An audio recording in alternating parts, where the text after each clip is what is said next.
Let's bring in Mac Hardy, Director of Operations for the National Association of School Resource Officers. Mac, you were a teacher for 8 years before you became a school resource officer, so you know exactly what we're talking about.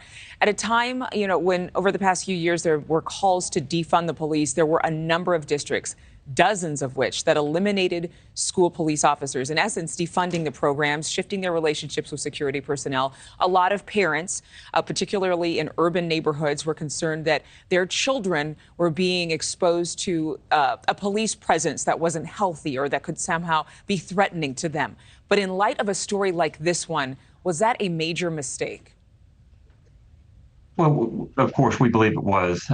We believe that if you properly select and specifically train a police officer to work in this school environment, that they can be a positive influence inside that building. They build relationships, which is proactive to the security of that school.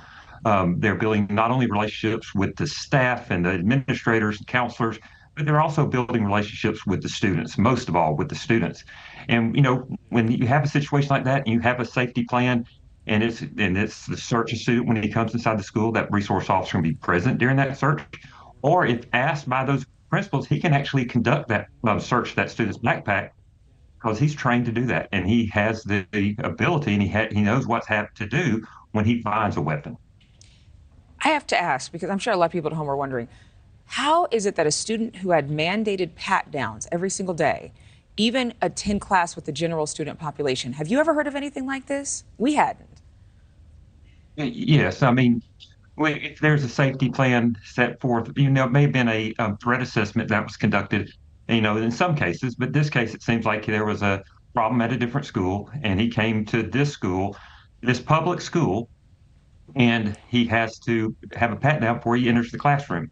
I sure would want a police officer with me if I was one of those unarmed administrators doing that search. But they had eliminated school resource officers. And so in essence, teachers or other staff were doing these pat downs, which I'm sure isn't something that you sign up for when you decide to be an instructor. What else might we not have heard of in the current era of education? I mean, has school become so dangerous in some cities that parents would not know the lengths of which staff and teachers have to go to make sure all the children are safe? Well, I think that communities in some cities outside of the school is unsafe. I think that in many places, the students' safest place is inside the school. Right. And that's the compliment to the teachers, administrators, and those school resource officers walking those hallways and keeping those students safe. Their biggest challenge for most students in some of these cities is walking from the school to their homes, that neighborhood. We have police officers that have to create safe passages for these students to move from the school home. Schools are a safe place. Thousands and thousands of students go to school every day, and thousands of schools all across the country, and they are a safe place. But we have to be vigilant.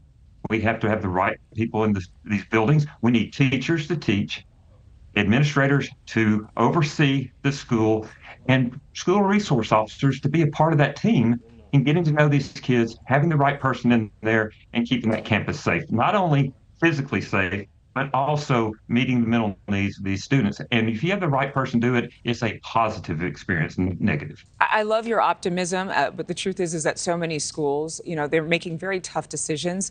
I know in Oklahoma, there was a vote Tuesday in favor of a bill that would allow teachers to have concealed carry licenses to bring guns onto the campus. What are your thoughts on that? And overall, what is the National Association of Resource Officers recommending as a solution for some of this on-campus violence? Well, and I know that there is, this talk about arming teachers. It's tough enough to teach inside the classroom. And I put on a weapon and walked into a school building for approximately 20 years. And that is a lot of pressure, knowing that I have this weapon securely fastened to a holster.